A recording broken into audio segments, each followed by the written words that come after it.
보세요. 단수형이 아예 없는 게 있습니다. 단어는 단어인데 단수형 자체가 없어. 항상 복수로만 쓰이는 단어들 보세요. suburbs 무슨 뜻이에요? 교외 그런 이미지, 그치? 이 도시 외곽 지역을 우리가 교외라고 하잖아, 그치? 근데 어떤 도시가 한 방향으로만 있는 도시가 없잖아. 그렇지? 도시의 동서남북이 다 그 도시 외곽 지역이잖아, 그치요?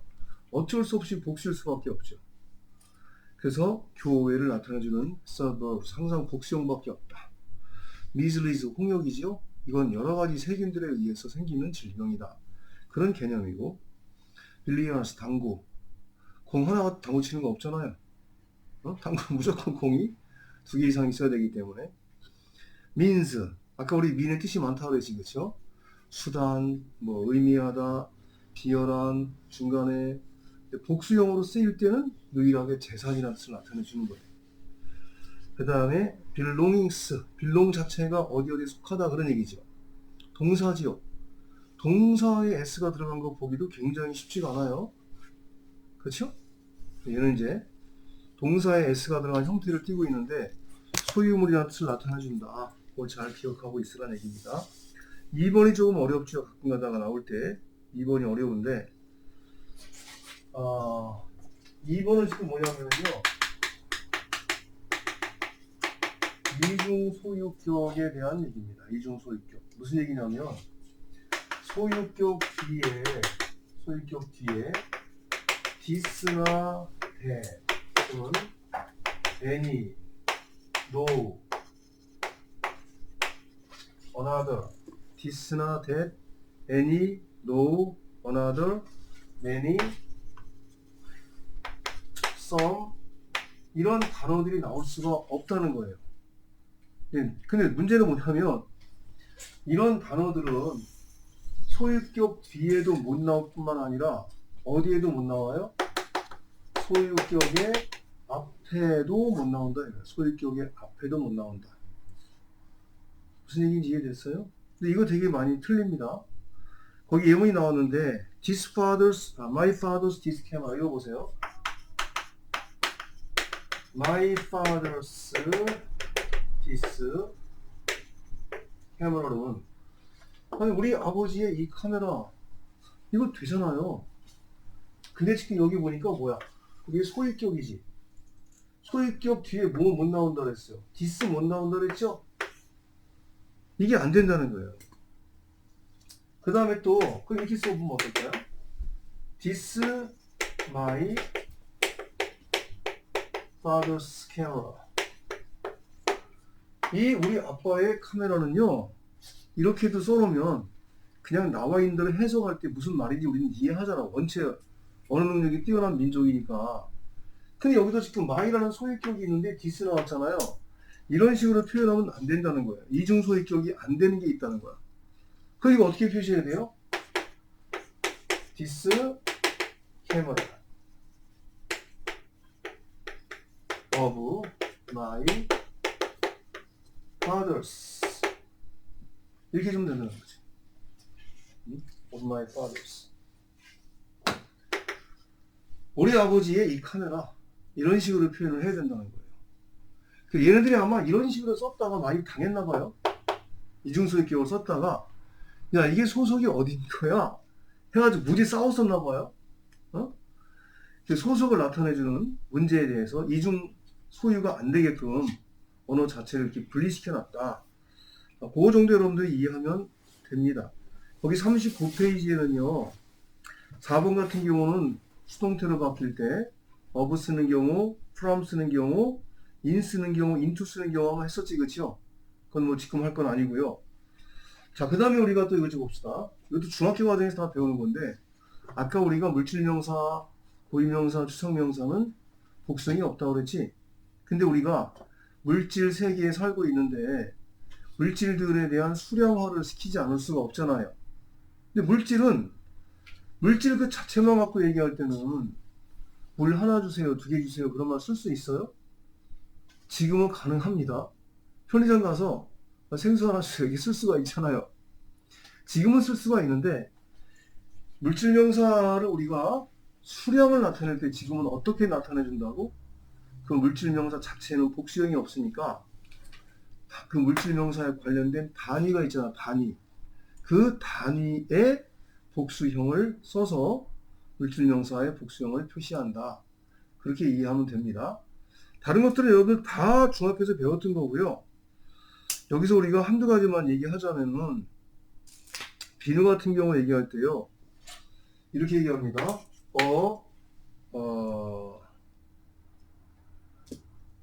cake of soap 이렇게 얘기하기도 하고, 그 다음에 a bar of soap이라고 얘기합니다. a bar of soap. 비누 한 개거든요. 그 비누 두 개 그러면 two cakes of soap 그러면 되지 않겠어요? 또 two bars of soap 이렇게 하면 되지 않겠어요? 그럼 여기 잠깐 볼까요? 선생님이 이 bar라고 하는 말이 잘 이해가 안 됐어요. bar. bar가 무슨 말이야? 막대기를 bar라고 하죠. bar. 막대기를 bar라고 하는데, 선생님이 무역 쪽에 한 10년 있었다고 그랬죠. 무역회사에 한 7년 다녔고, 선생님 직접 한 3년 하다가 쫓다가 망했고, 선생님 무역업에 있을 때 우리나라의 비누를 한번 수출해 보려고 했었어요. 비누. 우리나라 비누 수출해야 안 해요? 하고 있을까 안 하고 있을까? 수출을 하고 있더라고. 근데 원료를 또 우리나라는 외국에서 수입하더라고요. 비누 만드는 원료를. 그 원료값이 되게 비싸. 인도네시아에서 수입해야 되는데. 지금 어떨지 모르겠는데 그 당시는 그랬어요. 근데 이 바라고 하는 거를 내가 그때 알게 된 거야. 사실은 그냥 대학 다닐 때 무슨 말인지 몰랐어요. 비누가 일반적으로 우리가 그냥 비누 이렇게 하나 이렇게 그 낱개로 우리가 비누를 포장해서 팔잖아요. 근데 아프리카 같은 데는 저렇게 낱개 포장할 필요가 없잖아요. 그냥 실용적으로 비누만 쓸 수 있으면 되잖아. 그래서 비누 자체를 이렇게 그냥 막대 형태로 길게 뽑아가지고 여기다 살짝 금만 이렇게 내줘가지고 나중에 이렇게 부러뜨려서 쓸 수 있게, 그게 하나의 단위로 되어 있는 것도 있더라고. 그래서 그렇게 이제 막대 형태로 잘라 쓸 수 있게 된 그런 단위를 가진 비누에 대해서는 마라는 표현을 붙여준다. 그런 얘기입니다. 그 다음에 거기 보니까 여러분 이거 보세요. 설탕 한 숟가락 걸 때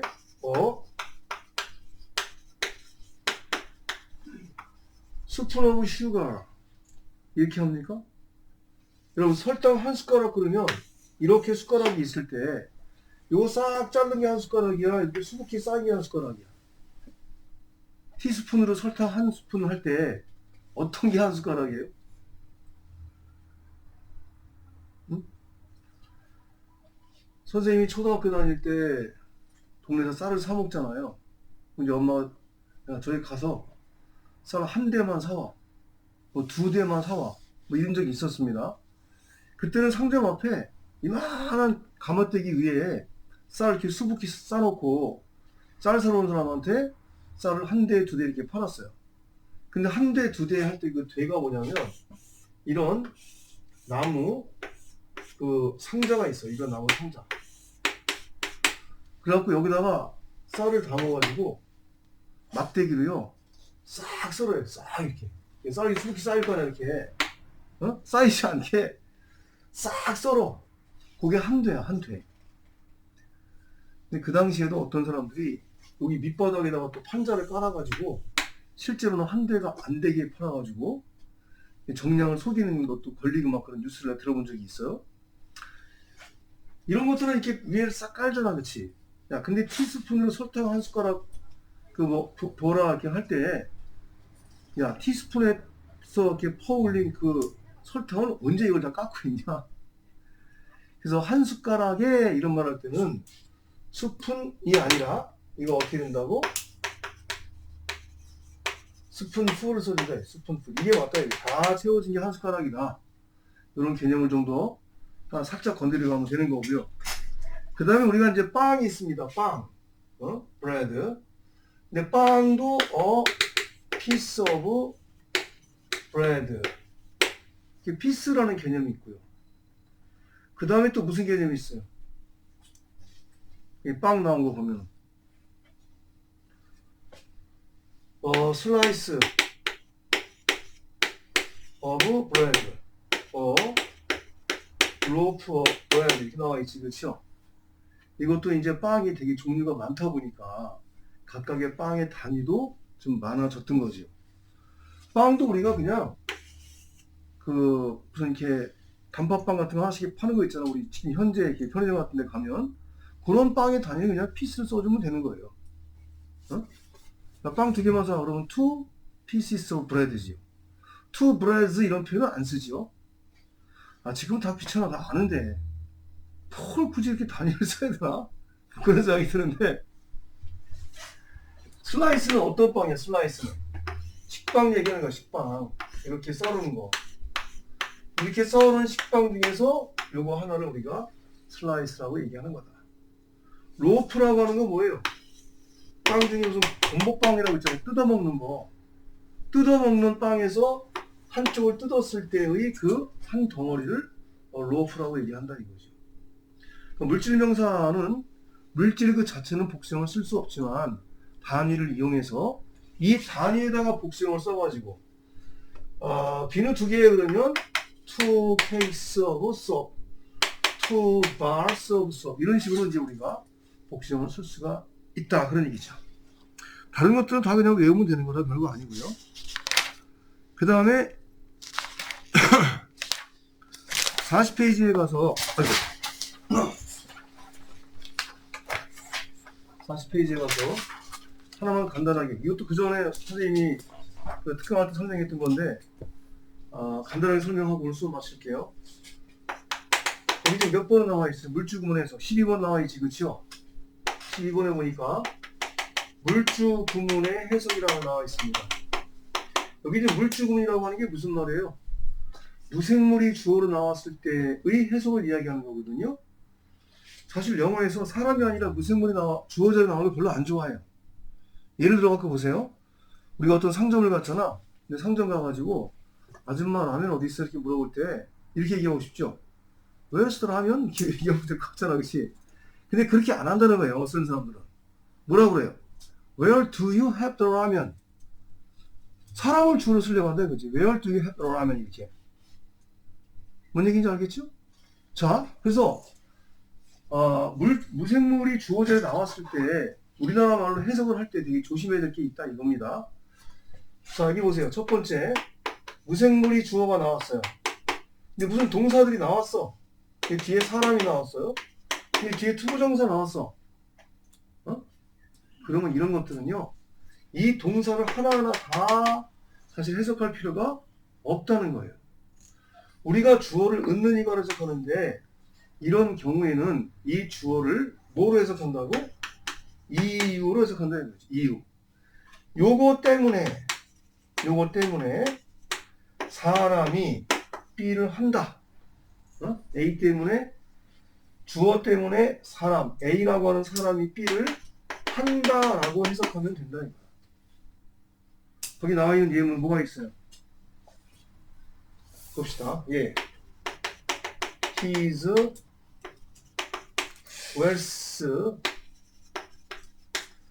enables him to buy the car 이런 문장이 있다고 칩시다. 여기 지금 주어가 그의 부 이런 말이죠. 그의 재산. enable이라고 하는 게 우리가 알고 있지, 단어를 당연히. 뭐뭐 할 수 있게 하다 그런 얘기잖아요. 그의 재산이 그 사람이 그 차를 살 수 있게 해줍니다. 이런 말인데 이 자리에 나오는 이 단어들이 enables 말고 어떤 단어가 나와도 이런 형태를 띠고 있으면 그 사람의 재산 때문에, 그의 재산 때문에 그 사람이 그 차를 살 수가 있어요. 이런 식으로 해석을 하면 된다. 그런 얘기입니다. 자, 두 번째. 무생물 주어 다음에 여기도 마찬가지로 어떤 동사가 나왔어요. 그리고 뒤에 사람이 나왔어요. 이땐 투부정사가 아니고 from이 나오면서 뒤에 ing가 나와. 이럴 때는 마찬가지로 무생물 주어 때문에 A라고 하는 사람이 B라는 ing를 못한다라고 해석하면 된다. 이게 못한다. 알겠습니까? 자, 거기 나온 예문은 뭔가요? 자, 봅시다, 이것도. 예를 들어서 보니까,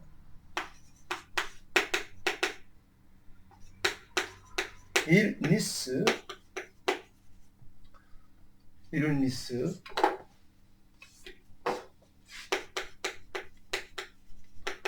prevented her from attending the meeting. 자, 이런 문장이 있다고 치면, 이거 prevent가 무슨 뜻입니까? 막다, 예방하다 그런 뜻이 되는 거죠. 질병이 막았어요. 그녀를 어디로부터, 모임에 참석하는 것으로부터 그녀를 막았다. 좀 우리나라 말 이상하지 않아요? 그렇죠? 그래서 이런 경우에도 질병 때문에 그녀가 ing 참석하는 걸 못했다 이렇게 해석하면 된다 이거지. from ing가 뭐뭐하지 못하더라고 해석되는 경우가 되게 많아요. 잘 기억하고 있다가 복잡한 구문이 나올 때 해석에 잘 적용을 시키면 좋겠습니다. 우리 이렇게 해서 명사에 대한 거는 대체로 중요한 것들은 다 한번 쭉 훑어봤습니다. 다음 시간에는 한 타임에 걸쳐서 관사의 세계를 다 끝날 거예요. 알겠죠? 오늘 여기까지 하겠습니다.